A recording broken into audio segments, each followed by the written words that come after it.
Hey everybody, it's Stephanie with the Learning Project Network. I am here to host an amazing podcast, y'all. I have a special guest, Paul Dillon. Yes, I said it. Listen, I'm coming with so many amazing podcasts this week. It is going to be phenomenal. And one of the reasons why I wanted to get to know who you are, I see you everywhere, first of all. So many people love you.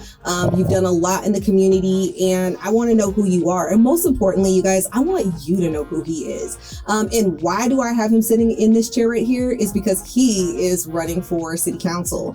And for those that don't know, we're going to be learning a little bit about what City Council is. What do they do? How are they impacting and changing our community? And most importantly, we want to know who you are and why you want to make change. So welcome to the Learning Project Network. I am so excited today. How are you feeling? I'm feeling good. Yeah. Thank you so much for having me. Thank you for that beautiful intro.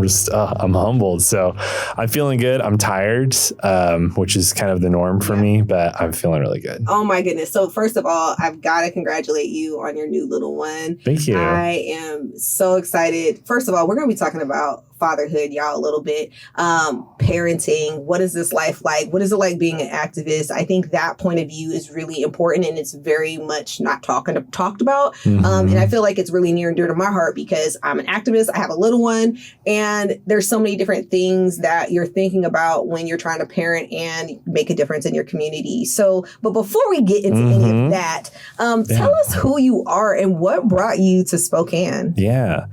Who am I? Depends on who you ask.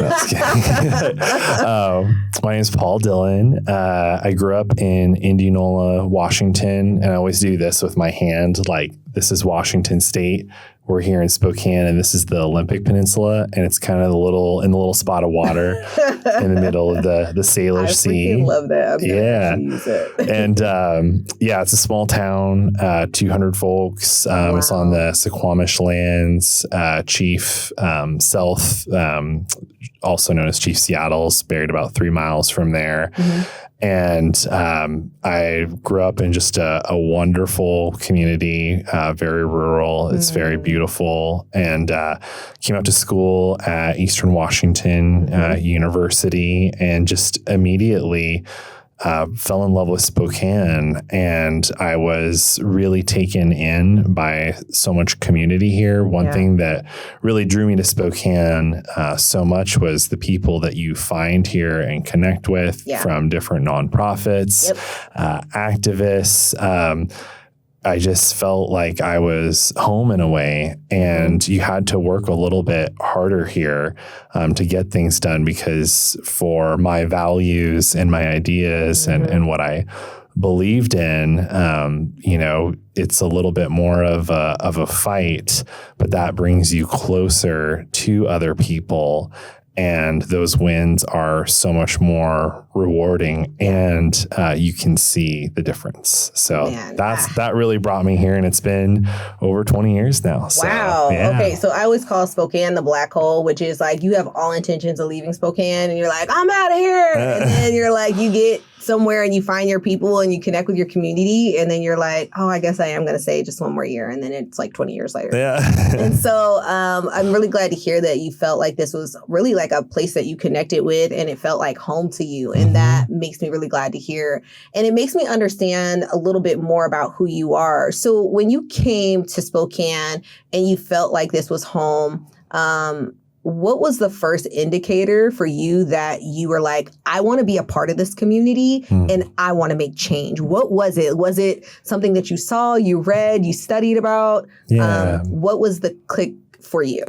Yeah, I was, I took the bus from Cheney into Spokane, and I was walking down Main Avenue, and this was when Maine was going under a lot of construction. They were starting the community building, and this was the time of the Iraq War, and I remember seeing a sign out that said no war, and there was this really just beautiful music kind of blaring out the window of about the third story. And I just walked up there. I was like, I got to see what this is. And it was KYRS radio.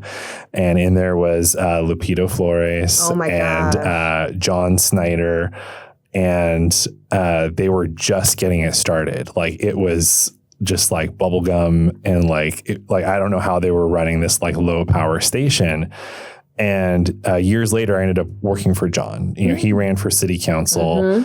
People thought, oh, there's no way he's going to win. He's too progressive. He had this magazine called Out There Monthly and, ran against an incumbent. And I really connected with John on a personal level. Yeah. And to see somebody that you knew and from who I'd first met in that moment run and really have strong values like equity, justice, and to really be bold in who he was, that really kind of got some more sparklers going of like, oh, politics, so often on the national level, it's just so distant. You know, things can seem so overwhelming. So to have somebody that run and win really changed the way that I thought about how we can do this locally and how much more important it is to be engaged locally. So that really kind of turned off a light bulb for me.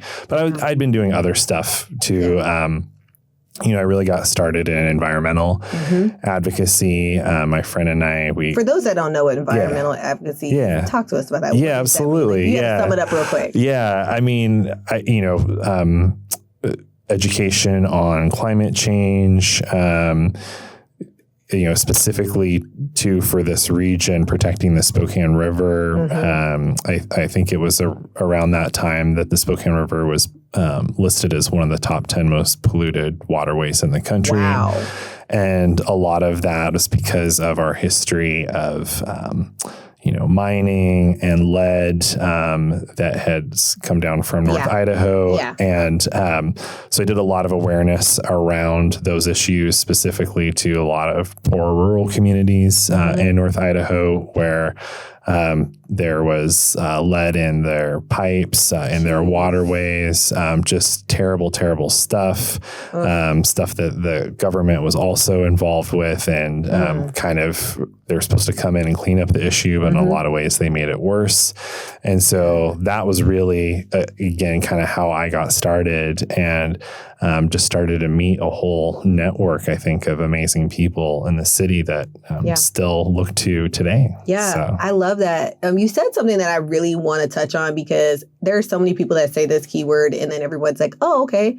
You said progressive. What does it mean to be a progressive in your eyes? And let's talk about that. Yeah, no, it's funny. I get called, an activist or a unapologetic progressive in ways that have negative connotations. Yes. And I'm always like, well, thank you. That's a very nice thing for you to say. But I think for progressive, it really comes down to forward change, making progress, fighting for justice and equity, and connecting with people's lives in a very meaningful way. I think in my city council race in particular, and so much of the dialogue, it always circles around, left and right. And ultimately, at the end of the day, it's connecting with people. And that's why my theme has been people over politics. So that's right. For me, I think that being a progressive really does come down to centering people. That's it. At the end of the day, it's simple. People over politics, period. Okay. Yes. I just like that phrase right there is so powerful because we're in a space right now where we're really asking people to reclaim spaces and really get back to where we're centering people, we're centering their voices, we're centering their lived experiences. For many people, they are really into politics for their own personal gain and their own personal reasons, right? But we have this other group of people that are in politics for the right reasons. They want to make change. They want to see things grow and develop.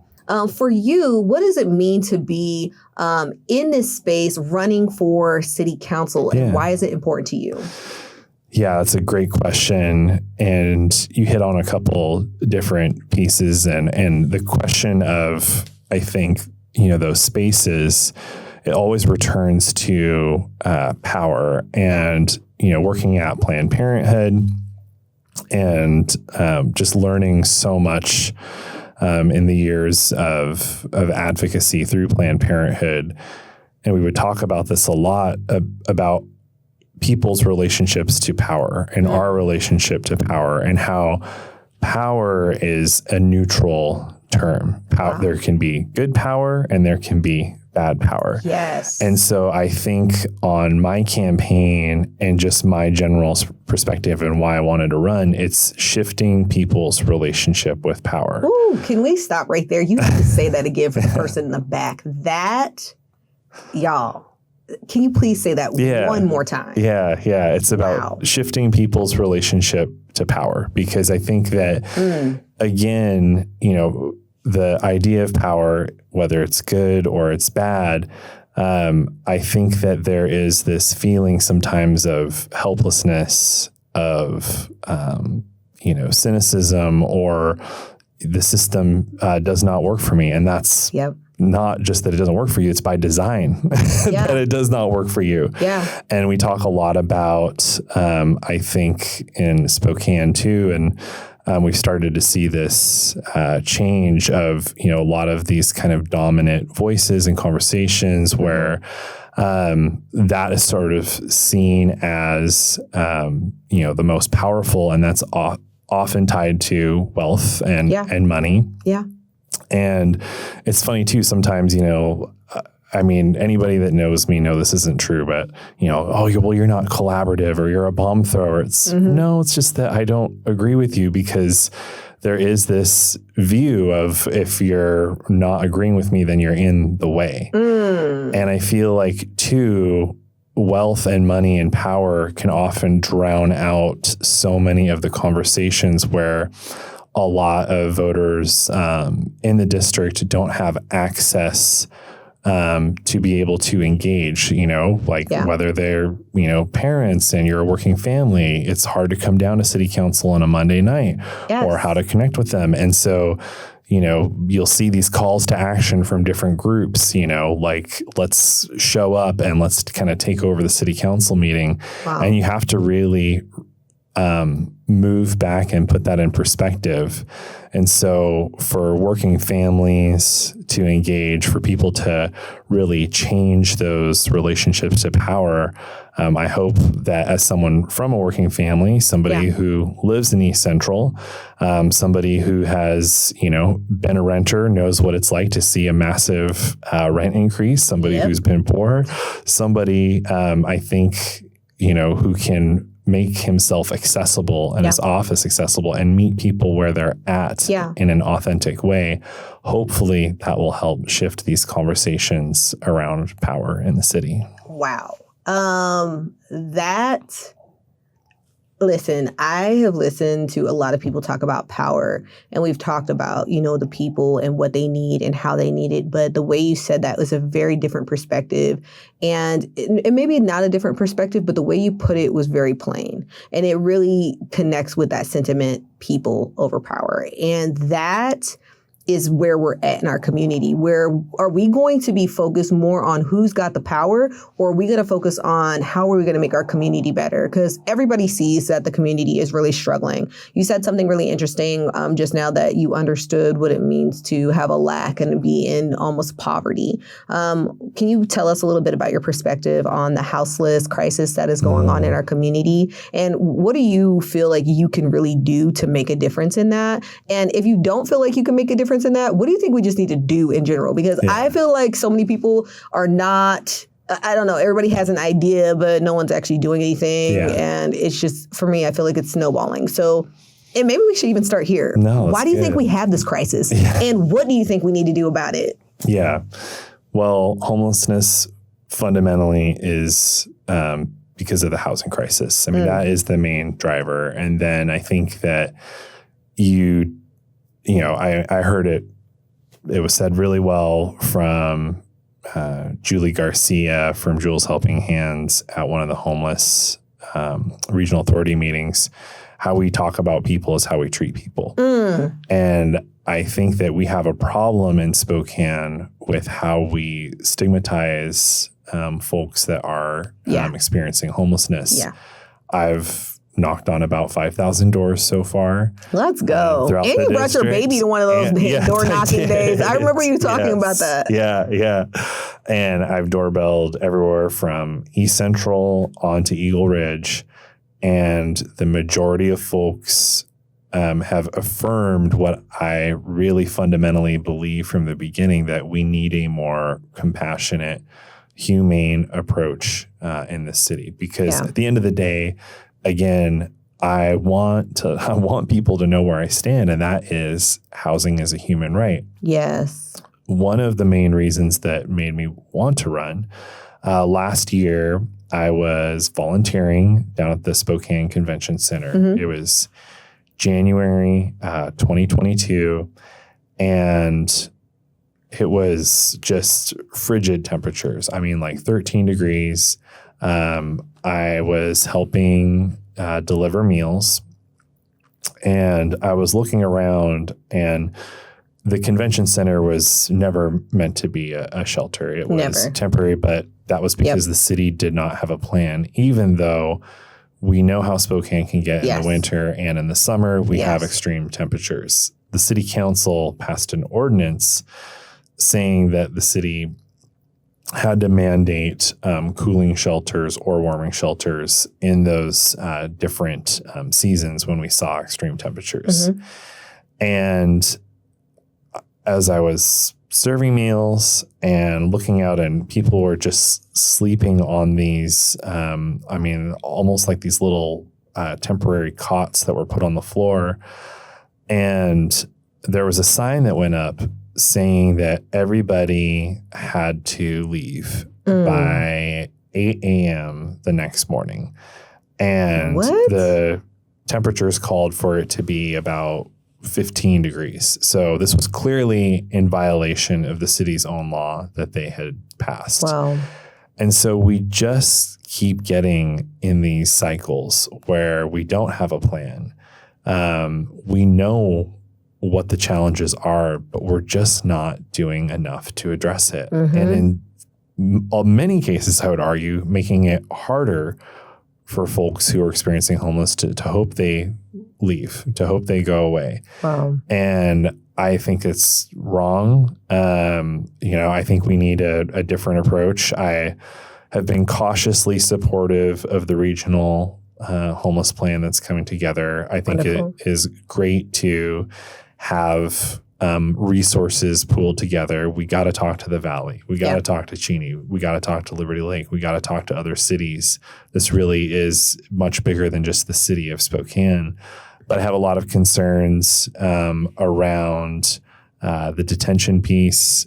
There's a proposal to build a new jail right now. Yes. That's also coming in tandem. So I'm really concerned about how those things are lining up. And we're just going to end up again in this cycle where we're trying to criminalize homelessness. Being homeless is not a crime. Absolutely. Like vandalism, trespassing, those are different. So you actually believe that there are crime pieces, because I think that is one of the things about the misconceptions of progressives, is that they don't believe that anything is a crime, or they don't believe that anything should there should be, I don't want to say consequences, because I feel like people do things for many different reasons. Yeah. But you're not just out here saying, oh, I don't care if you do something, there should be no consequence, or there should be no, I don't even know how to say it. Yeah. There should be no consequence for that. But really what we're talking about is intervention and pre-intervention. Yes. If you have things set up in the beginning, or you have things that are set up if people fall into these spaces, we need to approach it differently, because people's lives are so different, and they're going through many different things and are causing people to do certain things. And so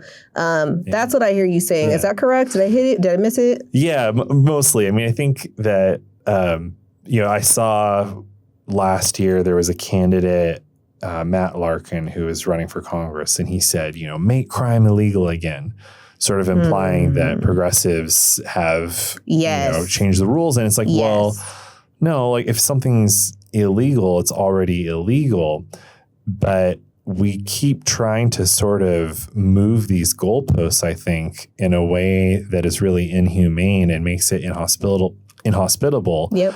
Where, we're not going to have, any homeless folks near parks. And it's like, well, I'm sorry. Or, you can't sit on a bench. And it's like, that's loitering. So it's ridiculous. These little kind of things that are kind of nitpicking around the edges and just trying to create, I think, this environment that makes it really hard to get help. There's a human cost, and then there's also a financial cost. So that's what I always bring up too, to some of those skeptics that, it costs 3 times as much when you're jailing somebody versus getting them a home. Yes. 3 times as much. And that's across the board. And we know that.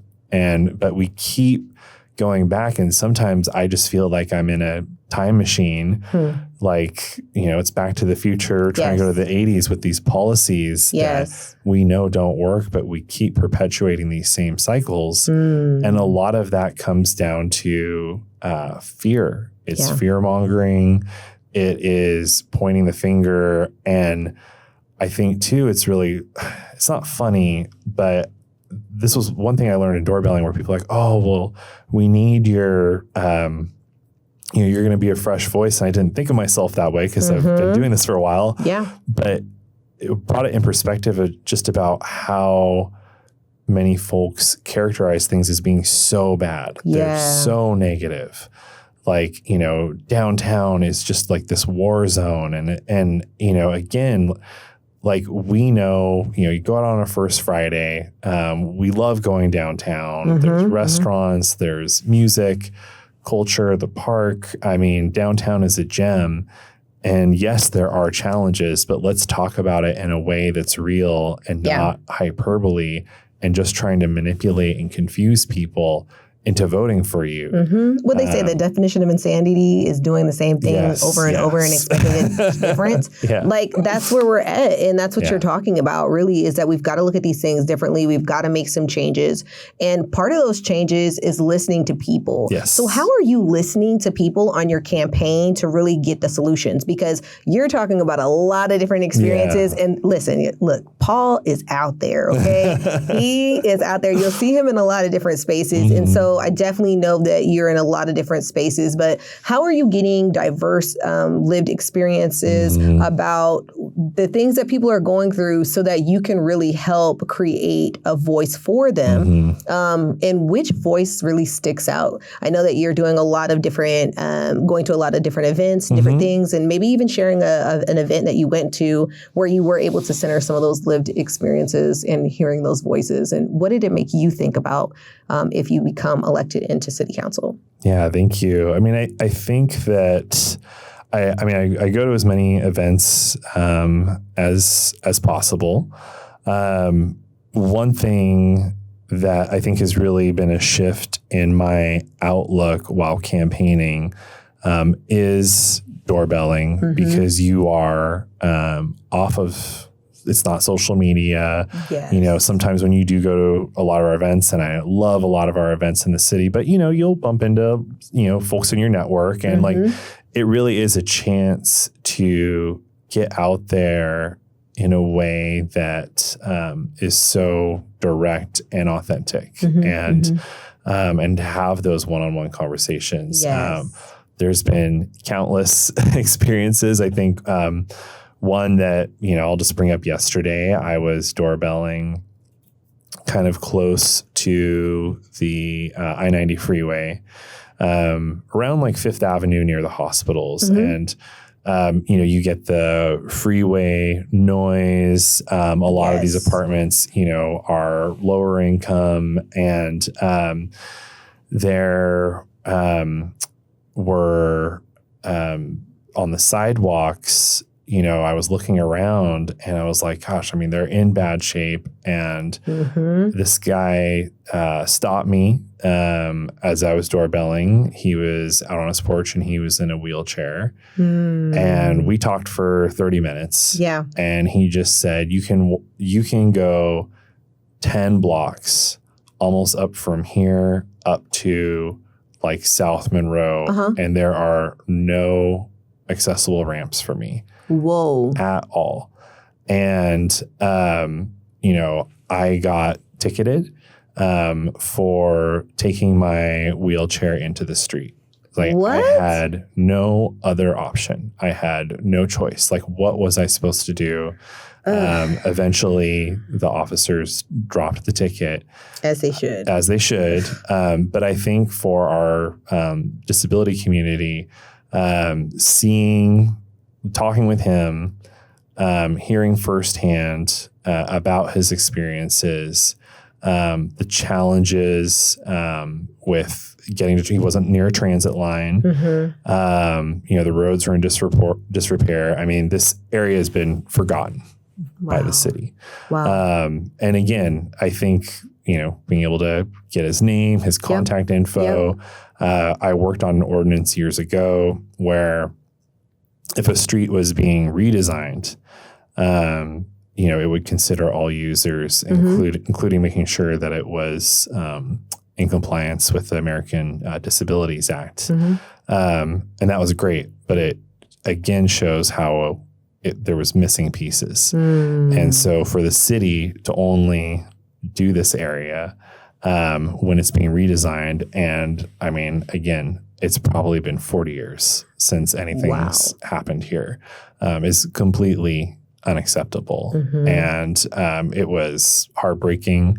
And it's really important, I think, to make sure that we, again, center those voices.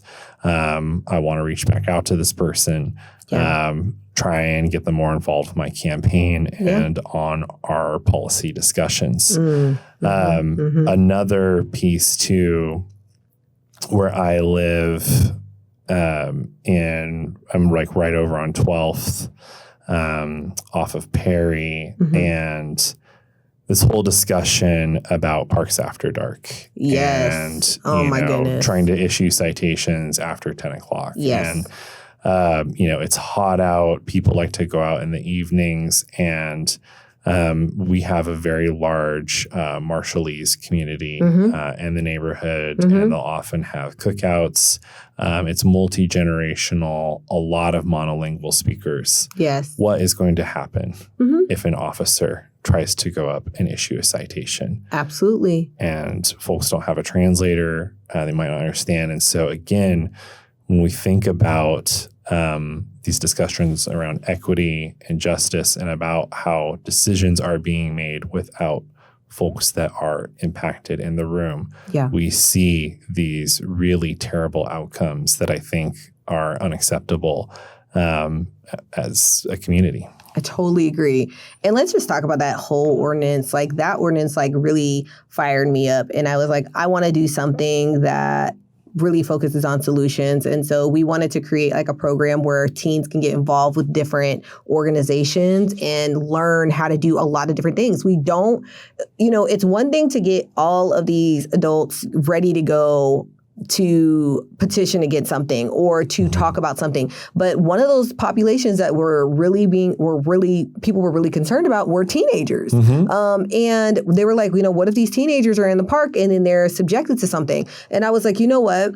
We need to get them in spaces where they can learn leadership skills and they can get really involved and developed. Everyone knows I do a lot of stuff with STEP teams, and they have a lot of friends and they have a lot of friends. And so we were hoping to sponsor 6 kids to go into different places and learn different skills and learn different things, have different experiences so that they can learn how to exercise their voice and then learn how to navigate some of these systems. And so it's really intentional. We have been doing this for a little bit. It's been going really well. But the one thing that I keep going back to are we think that laws are going to be the solution for everything, and they're not.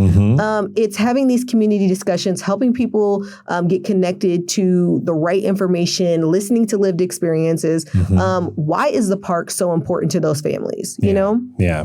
Right now, we look across our country. There's so many families that have been broken up. There is lost generations. Why are we not inspiring people to bring their families together, to keep those families connected, to find those spaces where we can even practice within our own culture. Those things are important, and it shouldn't be penalized because of that. And so I know like there were a lot of conversations around, crime and all of the different things, but there's so many other things that we could be doing in order to not only spread the word, but actually make a difference in how the community sees the city and connects with the city. And so there's a couple things that I want to ask about family, because we're talking about, families that are in the park and how important it is to protect their rights and protect their spaces. But you extended your family. I did, yeah. And I wanted to learn a little bit about your perspective on being a new dad and being an activist. What has this journey been like?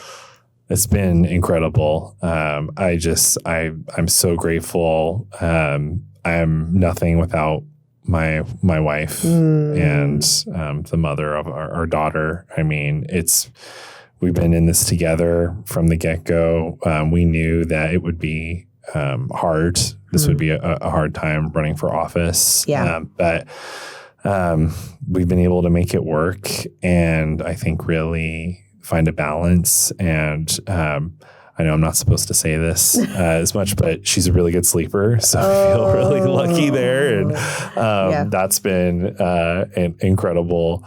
Don't rub it in. But someone's out there like, what? Your baby's sleeping? Yeah, and she's just an angel. I can't believe it. And at the end of sometimes these hard days, or she's really starting to smile now and coo and really respond, and it just washes everything away and also reminds you why you're doing this. And I think comes back to that piece about I want the best future for her. I want a world where she can thrive, where everyone can thrive, really. Yes. And it's been fun too. We did go doorbelling Saturday morning with her. We had an event with the Scoop on the South Hill. Shout out to the Scoop and their ice cream and the bagels too. And they're really supportive and great folks. And it just has been fun, and full of twists and turns, but overall it's just been really, really fun. That's so awesome. Yeah. What's the one thing that you learned about yourself when balancing your life as a father and an activist? What have you learned about that? And I talk a lot about this because everybody knows I'm really open about my motherhood journey. And there's this favorite YouTube clip that I watch all the time, and it's about some reporters interviewing a candidate, and they're like, "How are you going to balance motherhood with your new perspective or journey as a mother?" And someone was like, "You wouldn't ask a man that, would you? Would you ask him how is he going to balance it all?" And I think it's just really important to humanize experiences of different types of parents and different type of birthing people. And can you tell me what has been like a challenge for you, and what are some things that you're doing to like really overcome some of those struggles, trying to balance the two loves that you have? Yeah. I mean, I think going back to just the earlier kind of some of what you were saying about, just connecting the struggles to also, the teens kind of trying to find a way to engage. Yeah. Everybody is the expert of their own experience.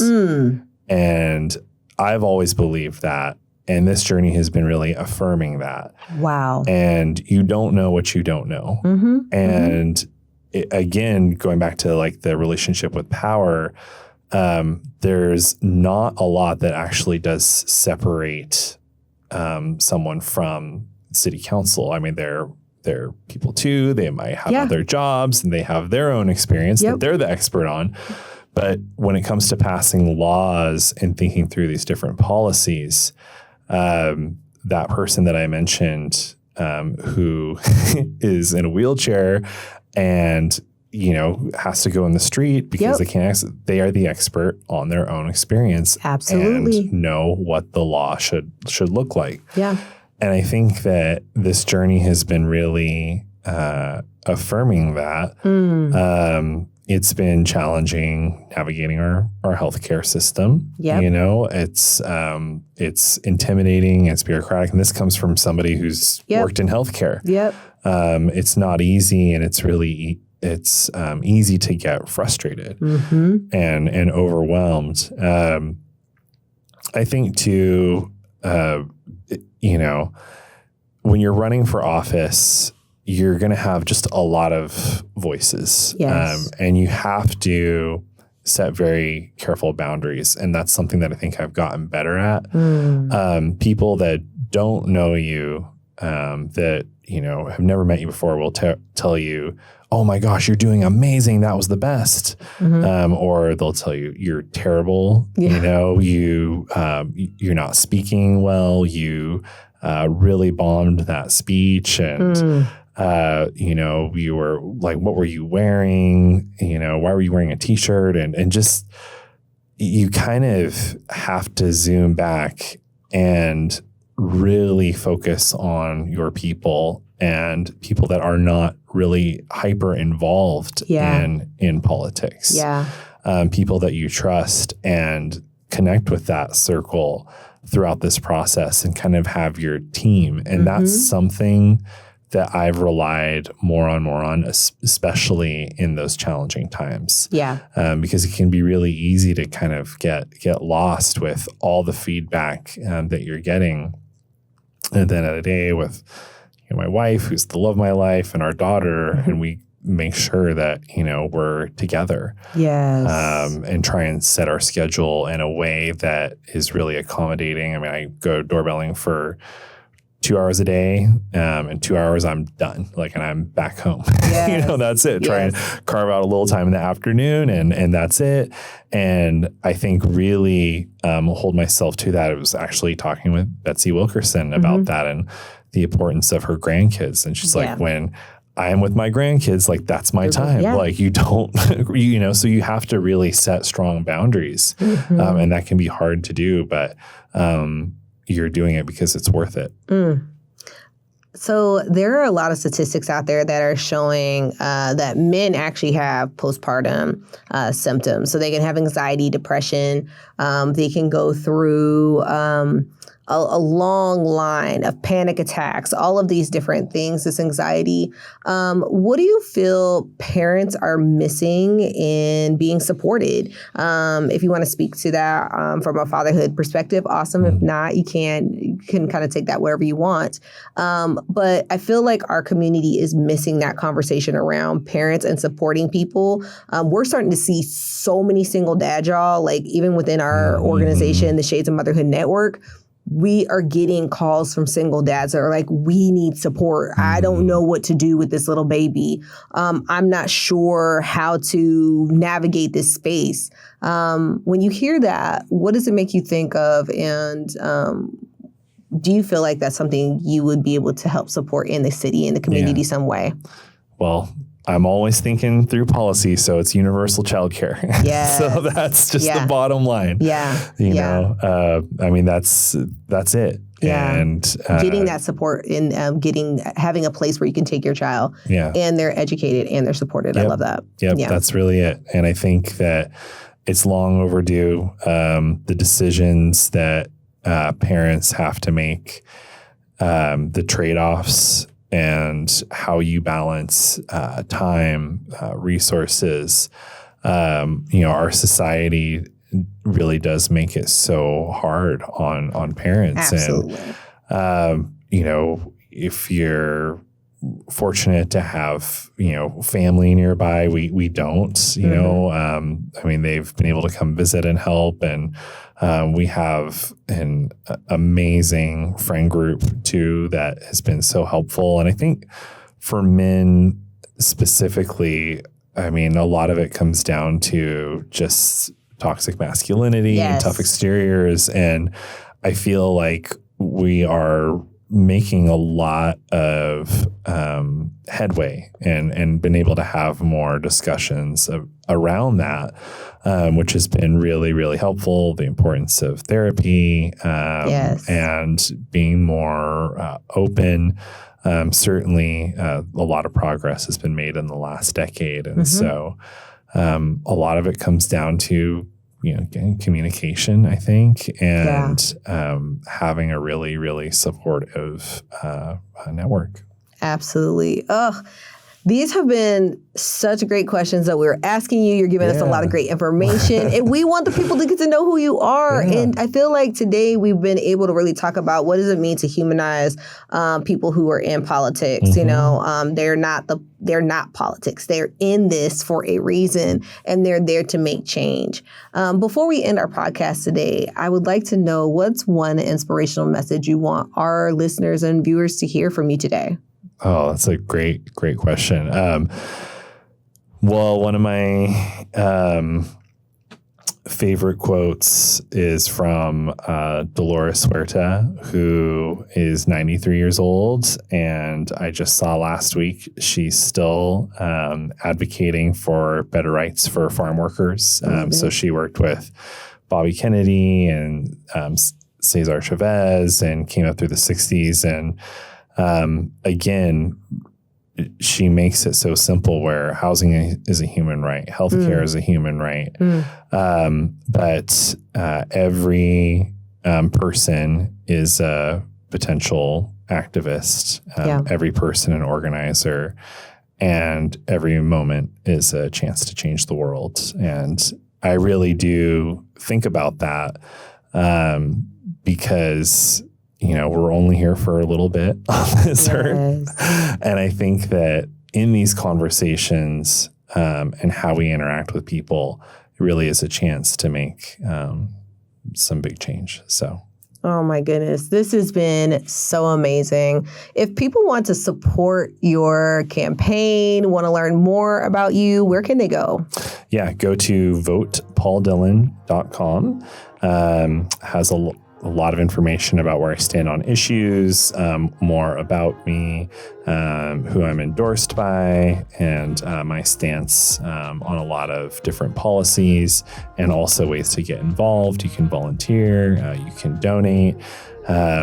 Tomorrow, as we're recording this, is the election. So, and then I go back to work from paternity leave the day after. Oh my gosh. So just jumping back into it. And I'm feeling good. I'm hopeful. I'm hopeful for this city.